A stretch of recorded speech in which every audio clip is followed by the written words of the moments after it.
Põe a mão no seu coração e pede para esse amor comece a aquecer o seu peito, comece a aquecer por dentro. Deixe o Espírito Santo de Deus, deixe o Espírito Santo de Deus movendo o seu coração nessa noite, tirando toda a crosta, toda a dureza,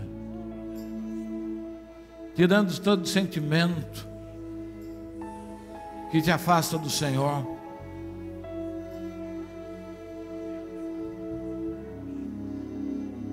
Deixe esse som e dominando a sua vida nessa noite, preparando você para a palavra, para aquilo que o Senhor tem para nos entregar nesta noite, para que a gente possa entender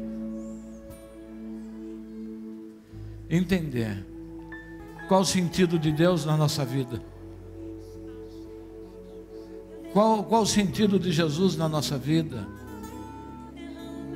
qual o sentido do Espírito Santo, qual o sentido da igreja, por que estou aqui, por que esse encontro, por que me render a esse Deus, por que me render ao amor de Jesus que morreu por mim.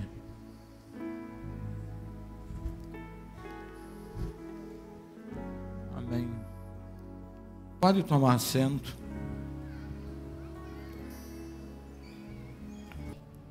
Amém. E a Leila estava falando de dimensão mundial. E às vezes a gente acha isso tão distante. Mas eu queria falar uma coisa para você. Já existe o ponto de partida, que é uma terra de adoradores. E já existe o ponto de chegada, que é a dimensão mundial. E essas duas coisas estão andando. E daqui uns dias nós vamos nos encontrar nisso. Dimensão mundial, diga comigo, dimensão mundial. E as pessoas pensam, não, ele vai abrir igreja no mundo todo. Não é isto. Não é isto. Não farei esta loucura.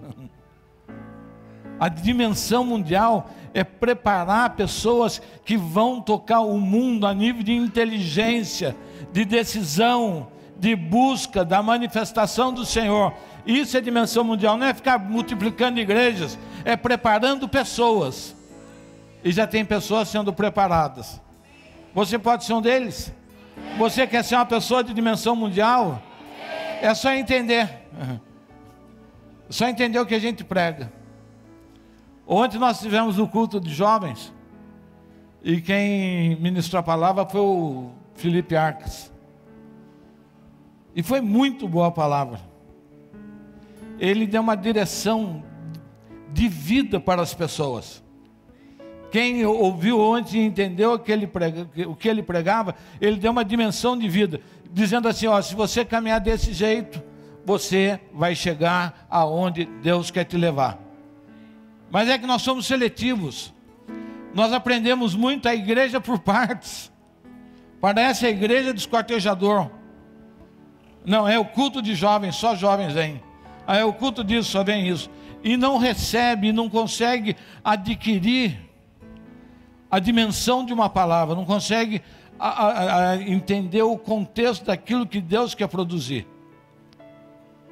E não falo isso porque, não, cada um faz o que quer, decide a sua agenda. Não. Mas vamos lá à palavra. Abra sua Bíblia no livro de Atos, capítulo 26, palavra 19, verso 19.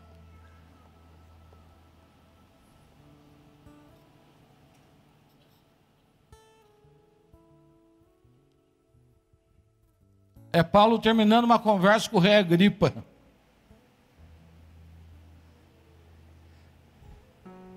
Diga comigo, Paulo preso era um propósito de Deus. É tão interessante a gente entender as dificuldades na nossa vida.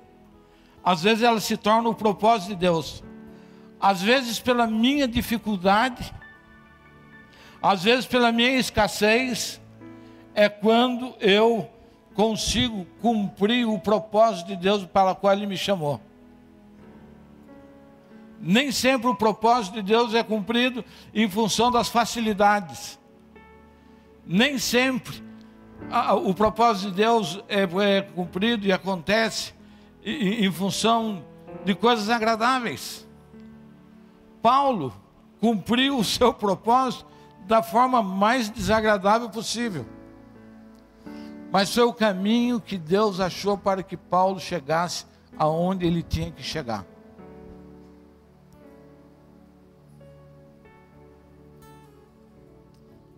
Vamos lá que Paulo diz: pelo que, ó rei Agripa, não fui desobediente à visão celestial. Paulo diante de um rei, preso, e Paulo tem a condição de ministrar para o rei Agripa toda a visão da salvação. Ele tem condição de ministrar para o rei Agripa o sacrifício de Jesus. Ele teve condição de ministrar para o rei Agripa a sua história, como ele foi alcançado. O rei Agripa ficou impactado. Mas Paulo foi numa condição de prisioneiro. Paulo já tinha passado por Félix, Paulo já tinha passado por outro. Mas o Senhor disse que Paulo ia falar com reis. E esse foi o caminho que Deus achou para que Paulo falasse com reis. Não tenha medo das dificuldades. Não tenha medo das lutas. Não tenha medo. Não julgue as pessoas pelas lutas. Não julgue as pessoas pelas dificuldades.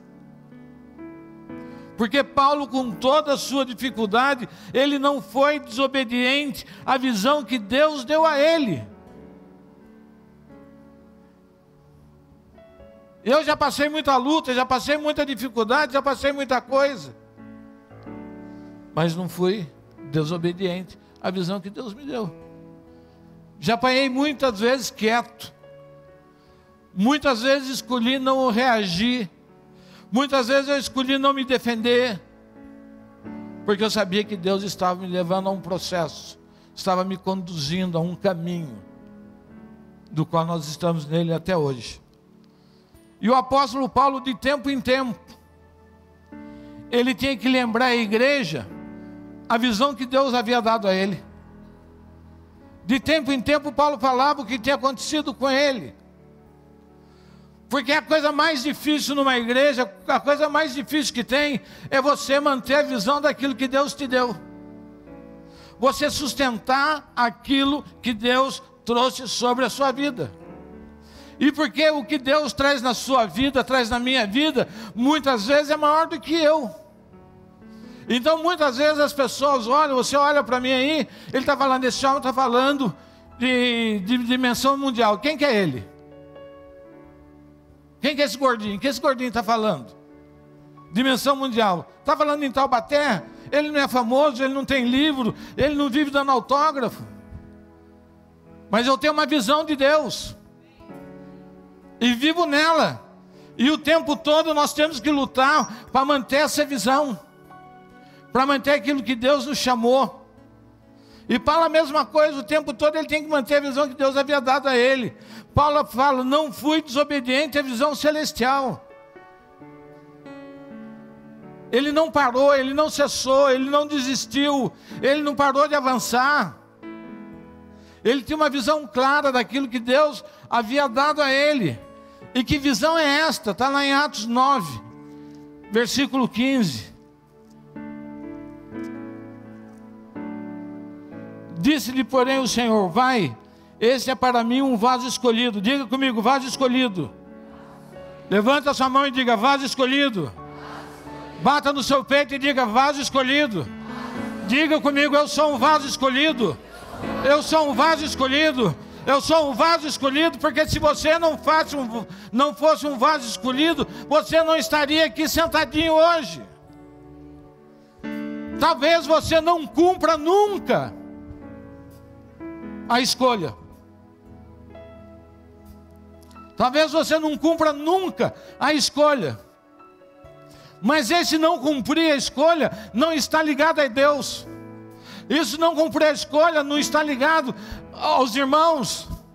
Isso está mais ligado a mim mesmo, de não entender que Deus pode fazer na minha vida, de que Deus me escolheu, me chamou para ser um vaso escolhido.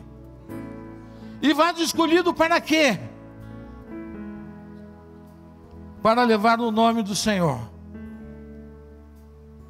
Diga, eu preciso levar o nome do Senhor.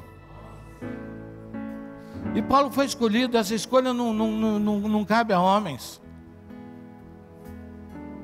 Sábado, sexta-feira aqui, nós reconhecemos o ministério apostólico do pastor Lincoln. A escolha não foi minha, a escolha não foi do Kiko, a escolha não foi do profeta Valdir, a escolha foi do Senhor. A nós apenas coube a missão de reconhecer aquilo que Deus tinha na vida dele e derramar o azeite sobre a vida dele. E a partir daquele momento, aquele homem se tornou um apóstolo do Senhor.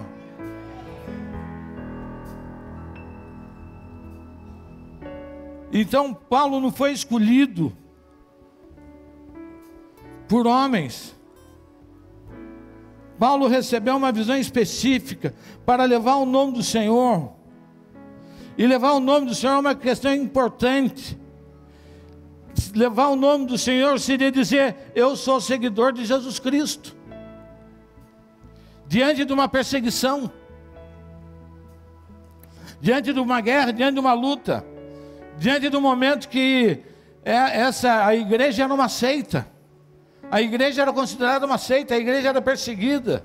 Os romanos não queriam saber da igreja, os gregos não queriam saber da igreja, Paulo não queria saber da igreja, e de repente Deus muda a história dele, daquele que não queria saber, para ser aquele que ia levar adiante uma visão que Deus deu a ele, de alcançar um determinado tipo de pessoas. O Salmo 127, que nós gostamos muito de falar nele para os nossos filhos.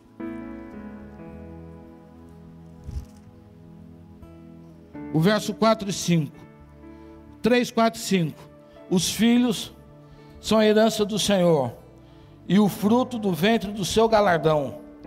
Como as flechas na mão do valente, assim são os filhos da mocidade. Bem-aventurado o homem que ânsia deles a sua aljava. Não serão envergonhados quando falarem com seus inimigos à porta. Nós gostamos desse versículo. Nós gostamos de falar que os nossos filhos são como flechas, né? A gente olha para os nossos filhos, nós gostamos disso. São os filhos da mocidade. Bem-aventurado o homem que enche a sua aljava. Como é bom ter uma quantidade de filhos. Como é bom ver uma casa cheia. Como é bom ver filhos que vencem. Como é bom ver filhos que alcançam o seu propósito. Quantos pais aqui olham para os seus filhos e falam: valeu a pena, o meu filho venceu, o meu filho conquistou, o meu filho é alguma coisa. E é bom nós falarmos sobre isso. Não serão envergonhados quando falar com os inimigos. Mas eu queria dizer uma coisa para você hoje. As flechas, toda flecha de um arqueiro profissional leva o nome do arqueiro na flecha. Uau! Vocês não entenderam? Eu vou falar devagar e pausado.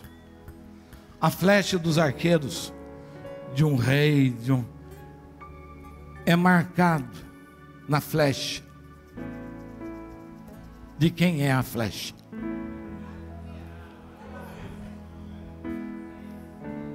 Então, quando você lança um filho, aquele filho leva a sua marca aonde ele chegar. Amém? Eu tenho aqui bastante filhos. Cadê a irmã Neuza? Cadê? Levanta sua mãozinha. Cadê a Neuza? A Neuza é a mãe da... tá lá. É a mãe da Camila. Então, esses dias, a Camila ministrou no retiro. E ela contava a história da luta, da sua casa, da sua vida. E o nome da dona Neuza está lá naquela flecha. Não tem jeito de contar a história.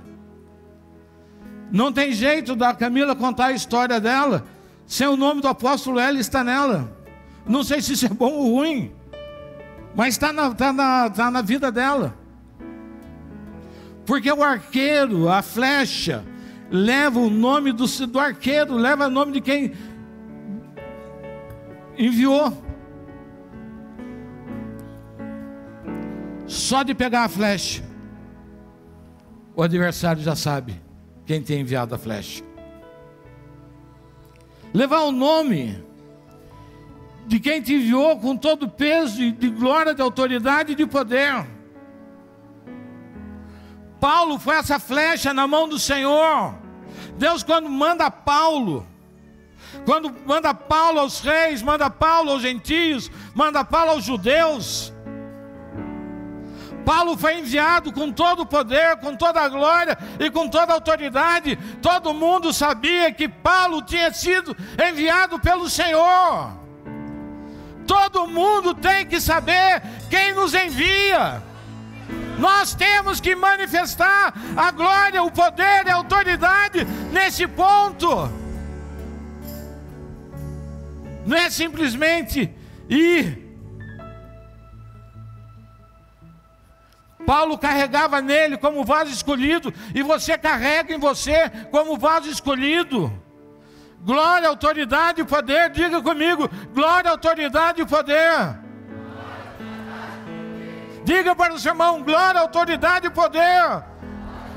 Diga para o seu irmão: você foi enviado com glória, autoridade e poder.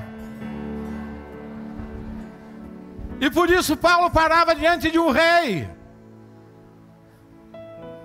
e não tremia.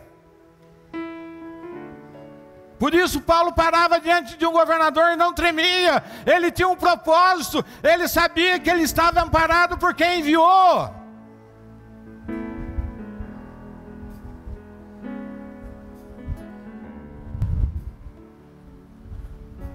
A glória manifesta o Cristo ressuscitado. A autoridade para abrir os olhos das trevas e para que a luz entrasse na vida dos gentios.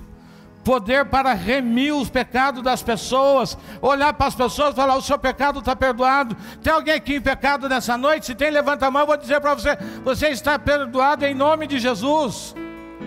Paulo fez isso com os judeus, fez isso com os gentios,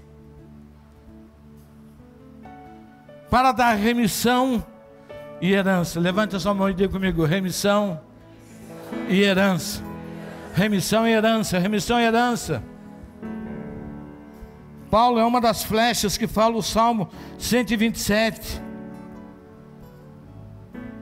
São flechas que não são envergonhados, que não seriam envergonhados. Paulo nunca foi envergonhado. Paulo nunca foi envergonhado. Quando falarem com seus inimigos à porta, você é uma flecha a ponto de ser lançado. Eu vou repetir: você é uma flecha a ponto de ser lançado. E o que é isso? É romper o nosso mundinho pessoal. Nós temos um mundo pessoal delicioso. Eu adoro a minha casa, adoro a piscina, adoro o meu carro e adoro os meus filhos. Estou protegido. Não tem ninguém de dimensão mundial que não ultrapasse a isto. Não tem ninguém de dimensão mundial que não ultrapasse a isso. Enquanto você pensar na sua família, no seu carro, na sua casa, na sua piscina, no seu bom salário, você não faça da onde você está. Todo grande inventor, toda pessoa que fez coisas grandes na humanidade, fez sempre pensando em outros. sempre pensando em outros. Quem desenvolve uma patente, não desenvolve pensando em si, desenvolve pensando em outros. Esse é um pensamento que nós não temos.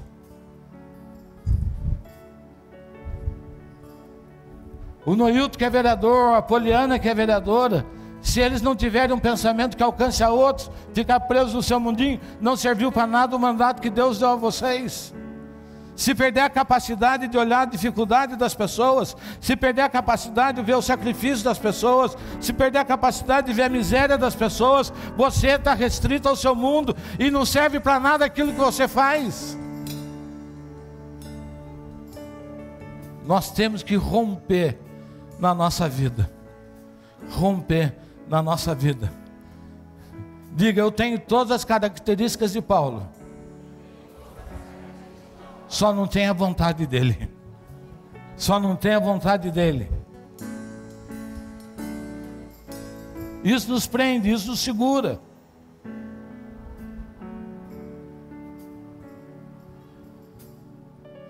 Quando você é enviado, você está habilitado a falar com 3 tipos de pessoas. São os 3 tipos que estão no mundo, que são os gentios, que são aqueles que não servem a Jesus. Você está habilitado a falar com os judeus ou filhos de Israel, e você está habilitado a falar com a igreja, é o que estão em Jesus. No mundo só tem essas 3 categorias de pessoas. E Paulo, outra coisa que eu quero desmistificar, Paulo foi escolhido por Deus. Levante a sua mãozinha, que eu quero que você entenda isso. Paulo foi escolhido por Deus e enviado por homens. Repita comigo isso. Paulo foi escolhido por Deus e enviado por homens. Paulo não andava ao seu bem querer, do seu jeito. Não, tem um momento que vai Paulo e Barnabé, Paulo e Silas, Paulo e Judas, para as suas viagens missionárias. Não eram decisões de Paulo. Paulo foi escolhido por Deus, mas os homens enviavam. Se não tivesse Ananias para colocar as mãos na cabeça de Paulo e empurrar Paulo para aquilo que Deus havia dado. Diga comigo, é importante ativar o próximo. Nós temos que ativar o próximo, nós temos que ativar quem está perto, nós temos que conquistar os que estão ao nosso redor. Essa é a nossa dificuldade, conquistar quem está ao nosso redor.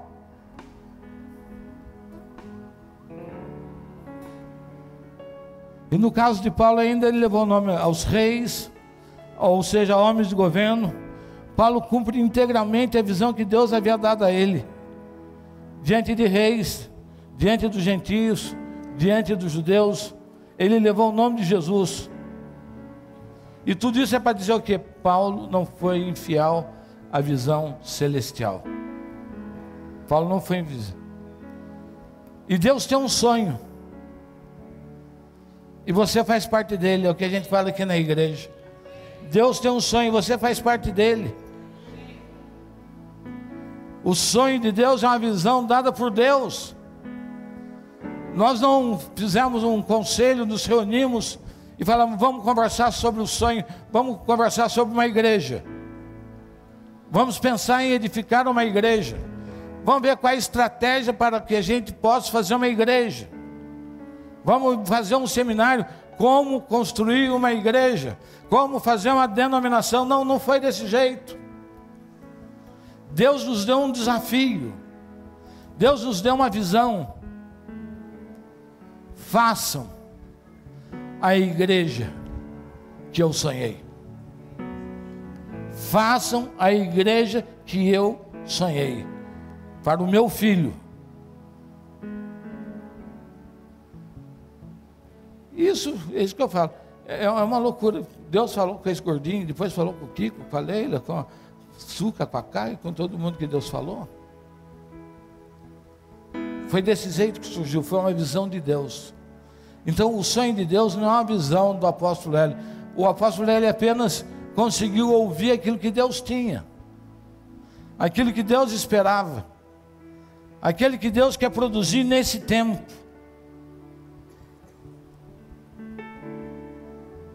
E isso começa pela paternidade. Essa palavra faz alguns ficar arrepiados. E paternidade. Ninguém vai mandar em mim. Ninguém vai mandar em mim.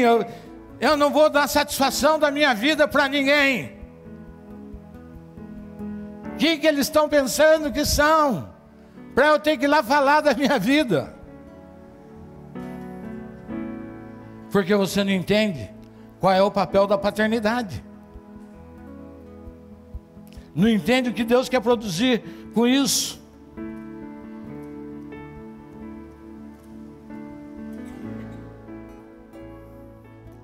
A paternidade sempre fez parte do projeto de Deus para o homem.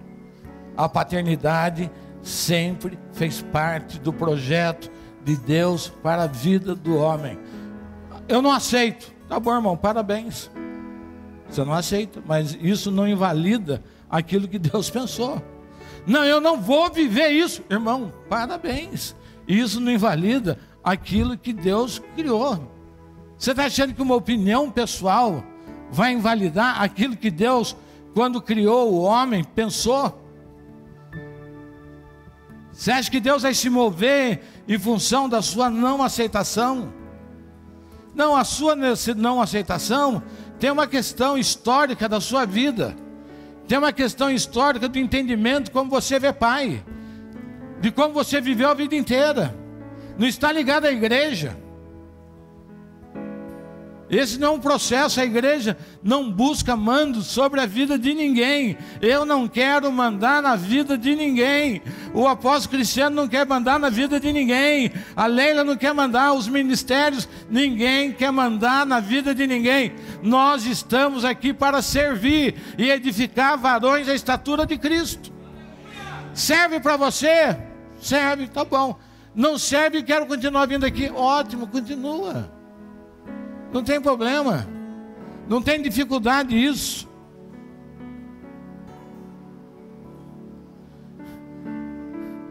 Talvez algumas pessoas nunca tenham ouvido uma palavra que eu vou falar aqui. Chama-se pacto antediluviano. Pacto antes do dilúvio. A paternidade surge antes do dilúvio. Faz uma cara de espanto para mim, por favor. Uau! Antes do dilúvio? É, meu irmão, antes do dilúvio. A paternidade não começou no ministério Sonho de Deus.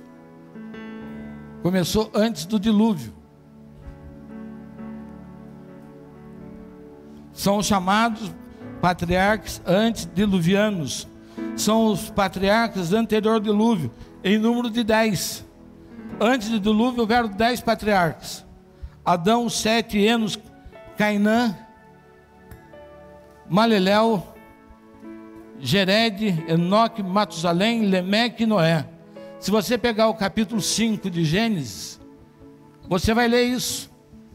Você vai ver todos esses nomes esquisitos que foram antes do dilúvio. Os patriarcas é o nome dado aos primeiros chefes do Antigo Testamento. E eu quero falar de paternidade essa noite. Eram os chefes de família do Antigo Testamento. Aqui tem algum chefe de família? Levante a sua mão. Você é um patriarca. Você é um patriarca. Davi era considerado um patriarca. Está lá em Atos 2, 29. A dispensação patriarcal era o período de tempo antes de Moisés receber a lei no Monte Sinai. Porque como Moisés é estabelecido o primeiro sacerdócio instituído por Deus. Até então eram os chefes de família. Depois vem juízes, profetas e todas essas coisas.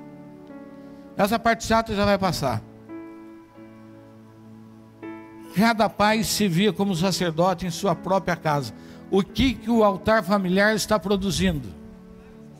O que o altar familiar está produzindo? sacerdotes em sua própria casa. Tem algum sacerdote em sua própria casa aqui? Tem algum sacerdote na sua própria casa?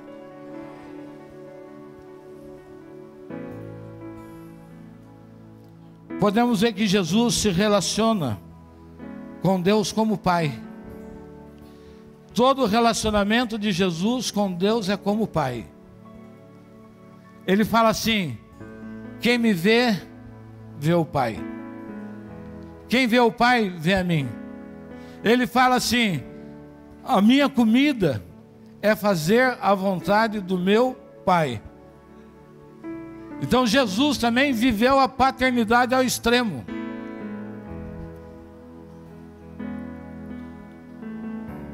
Ninguém honrou mais a Deus que Jesus.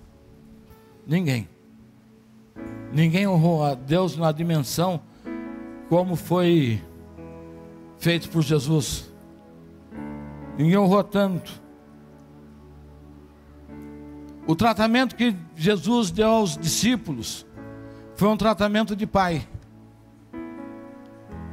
Ele formou os 12. Ele educou os 12. Ele restaurou os 12. Ele enviou os 12, como um pai faz. Nós podemos dizer que os 12 apóstolos são 12 flechas na mão de Jesus. Então os 12 apóstolos foram lançados em nome de quem? Eram flechas que carregavam o nome de Jesus. E esses 12 lançaram outros 12. Se você ver lá em Mateus 28, 20, ele fala: eu vos envio às nações, eu vos envio a produzir discípulos, eu vos envio como flechas para alcançar outras flechas que levem a mesma marca.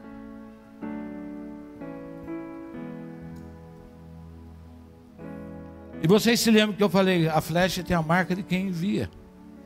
Pedro, quando vai negar Jesus, a mulher fala: ei, você fala como um deles. Trazia a marca de Jesus nele.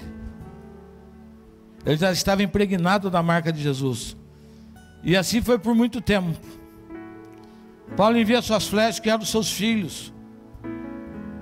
Só que a paternidade é uma questão de honra.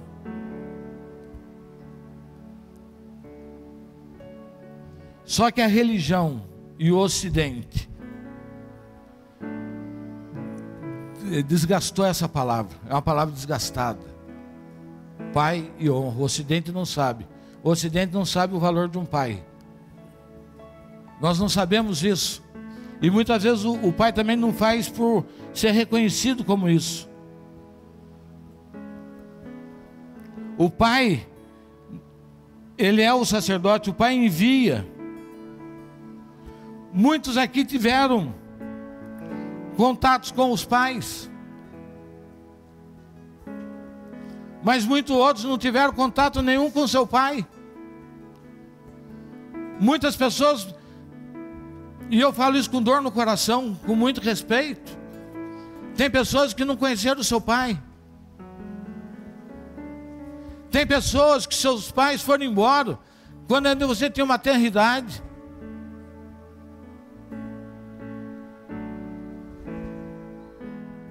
Outros tiveram o pior tipo de contato com o pai. Outros pais não reconheceram que eram seus filhos. Olhar para um filho e falar: não te reconheço como filho. Quantas pessoas já passaram por isso? Eu não te reconheço como filho. Eu não quero saber da sua vida, eu quero saber do mundo. Eu quero saber da festa, eu quero saber da gandaia. Quantos de nós tivemos pais abusadores? Quantos de nós tivemos pais que mataram o seu chamado, o seu sonho no ninho?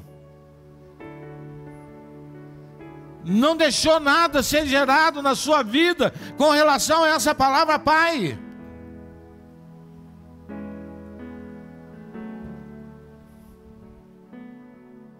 E quando chega na igreja,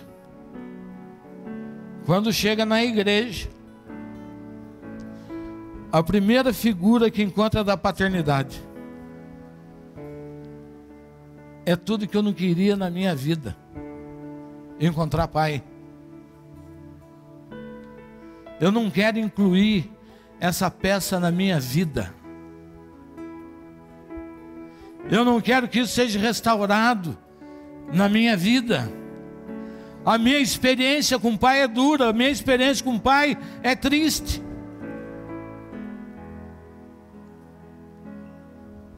Quantos filhos de pais mulherengo, e que os filhos sabiam e viam. Quantos filhos que viram seus pais espancando a sua mãe, batendo a sua mãe.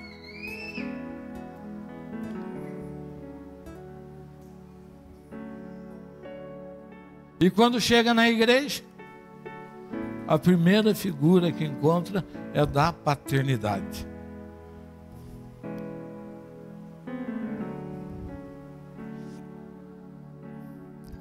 É a primeira coisa que acontece quando você aceita Jesus. João 1,12.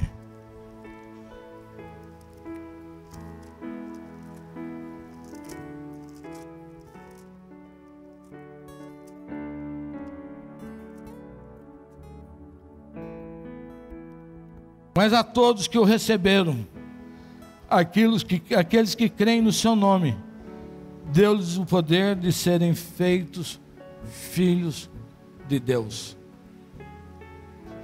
Eu quero dizer que você está na igreja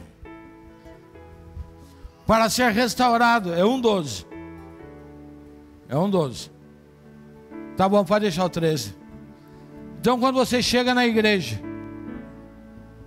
é a primeira coisa que Deus está preocupado em restaurar na sua vida. É a sua questão de paternidade. E muitos de vocês olham para nós ministros e falam: vocês vão fazer como meu pai fez. Vocês vão nos abandonar.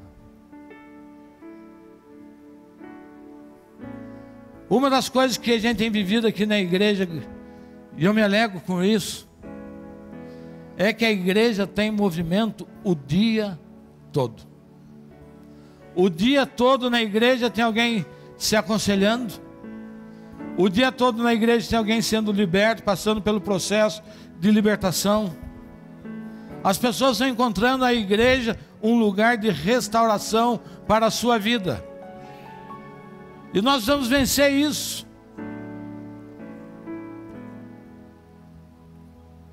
Deus quer te devolver a condição de ser filho. Jesus não mandava nos seus discípulos. Pelo contrário, ele falava: não quereis vós também? Jesus nunca foi um pai que cobrou. Ele usa a palavra do filho pródigo. Um filho que vai, que gasta. Quando o filho volta, ele não perguntou para o filho: aonde você gastou o dinheiro, o que você fez? A primeira questão do pai sobre aquele filho foi restaurar a paternidade sobre aquele filho. Diga: restaurar a paternidade. A igreja só será forte quando ela restaurar a paternidade na vida das pessoas, quando devolver a identidade das pessoas. É esse o propósito. É esse o propósito que Deus tem, que a igreja tem, que os 5 ministérios têm.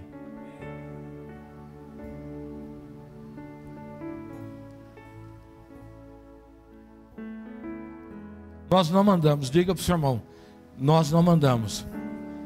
Nós não mandamos, nós aconselhamos. Nós aconselhamos. Não há poder de mando em nós, nós não nos iludimos. A Dani foi para São Paulo quinta-feira, e ela mandou um e-mail: AP, olha, vou indo para lá, vou sozinho, o senhor me envia? Na hora eu envio, em nome de Jesus, abençoo e lanço.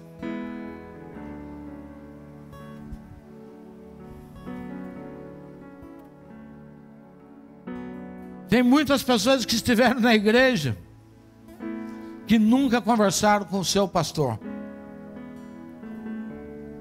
A religião produziu isso. Eu fui católico. Eu ia confessar os meus pecados naquela casinha. Eu sabia que do outro lado tinha alguém que estava ali dentro. E eu sentava, e ele para o lado de dentro, ele falava assim: quais são os seus pecados? E daí eu falava os meus pecados. Daí ele: tá bom, meu filho, eu vou te dar uma penitência, você faz isso, isso, isso. Nunca vi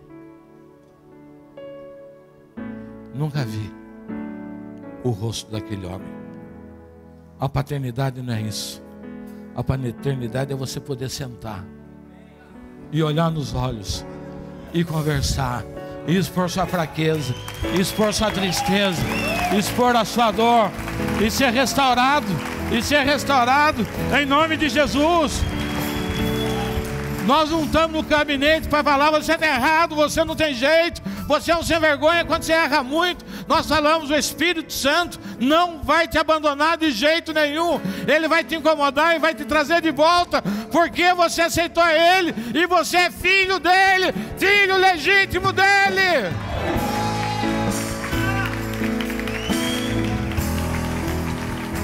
E nós não queremos isso.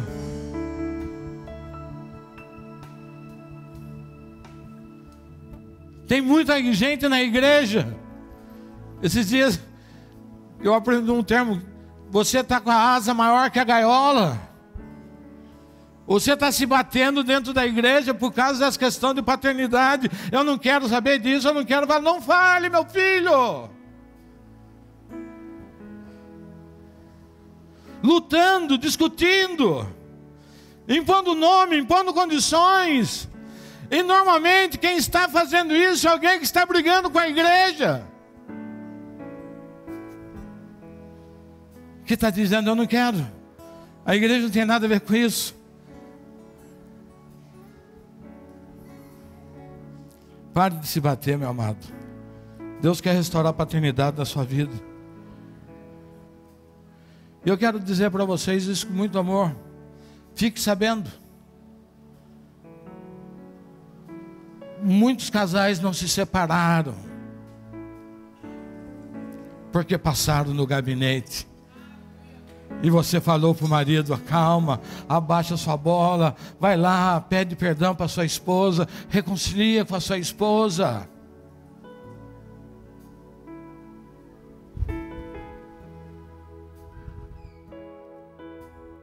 Muitas pessoas não voltaram às drogas, porque um dia sentaram com um pai e conversou.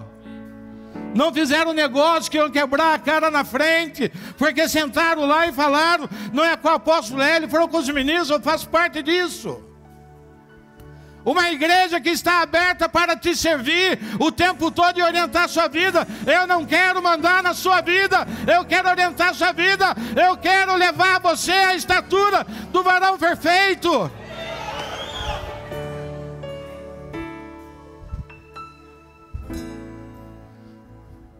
Sabe o que é a coisa mais interessante no ministério? Que qualquer pessoa de porta de boteco, meio chapado, fala com a pessoa que frequenta a igreja por anos, que conhece a nossa conduta, que conhece a nossa vida. Uma pessoa dessa fala para a pessoa começa a pensar se aquele cara está certo. Será que o que ele está falando do apóstolo Hélio é verdade?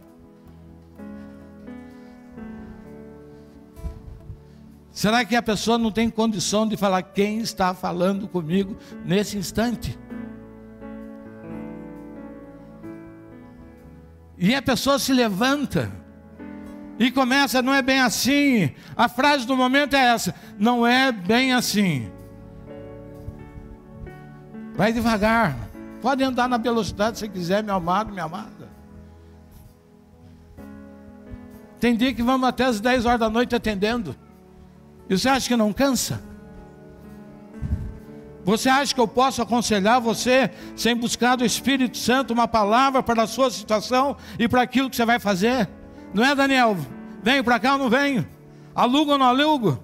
E Deus não abriu a porta? E posso falar de muitos. E não sou eu, somos nós. Eu não estou falando, eu não estou querendo puxar nessa noite. Eu estou falando, o papel da igreja é restaurar isso na sua vida. E outros pais são levantados no nosso meio. A igreja produz paternidade. É o assunto mais falado da igreja hoje, é paternidade. É congresso de paternidade para tudo quanto é canto hoje, de tudo quanto é jeito. Porque isso tem que ser restaurado na sua vida. Esse princípio, essa palavra, Pai. Essa palavra Pai tem que soar para você com alegria.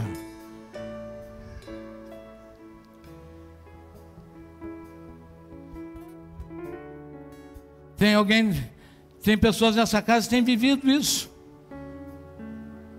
Alguns foram ativados em seu potencial, na sua experiência de paternidade. Vamos ficar em pé.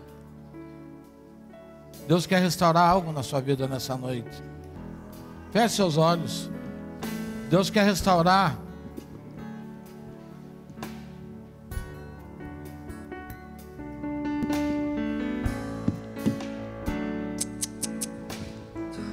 O Alan, se puder ajudar também.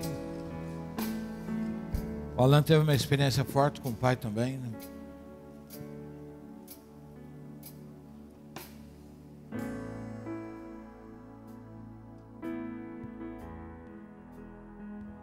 Amém.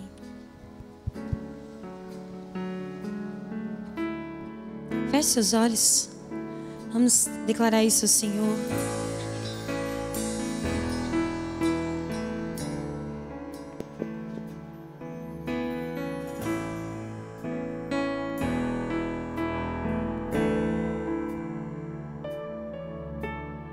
Pai, estou aqui. Olha para mim, desesperado por mais de ti.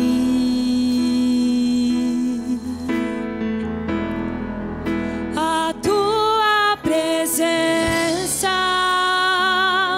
é o meu sustento, a tua palavra, meu alimento. Preciso ouvir a tua voz dizendo assim. Ouço ele dizer: vem, filho amado.